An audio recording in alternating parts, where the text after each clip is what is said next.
Viagem missionária Dawa à província da Zambésia.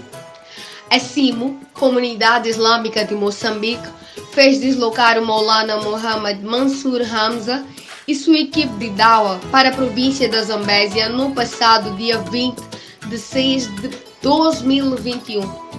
Esta viagem missionária tinha como objetivo transmitir a mensagem do Islã sobre a paz, harmonia e fraternidade entre os seres humanos, pois, para se construir uma sociedade sã e unida, ela deve alicerçar-se nos valores morais e sociais assentes no princípio de justiça. Durante a sua estadia, transmitiu essas mensagens nas seguintes localidades. No distrito de Pebani, trabalhou-se em 4 postos administrativos, nomeadamente Pebani Sede, Maiaia, Majiga, Nabur. No distrito de Mucuba, abordou-se bairro de Toma de Água, Baixa Licungo.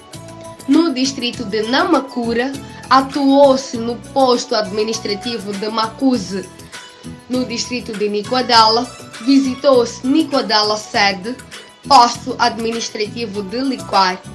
E por fim, na cidade de Climane, a missão foi levada a cabo nos postos administrativos de Namunho e Maquivala. Além das mensagens acima citadas acima, prometeu aos imames dos diversos masjids que brevemente iria dar um curso de 2 meses para sua reciclagem e capacitação nos respectivos masjids. A equipe de Dawa da CIMO teve uma recepção muito calorosa e notou-se muita alegria e satisfação nos irmãos muçulmanos das localidades visitadas.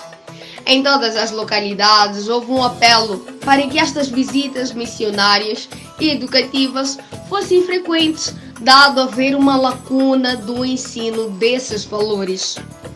A comunidade islâmica de Moçambique prometeu que esta não seria sua última visita. Inshallah, haverão mais visitas desta natureza. Nos finais de cada cerimônia, em cada uma das localidades, houve uma prece do em conjunto pela paz em Moçambique.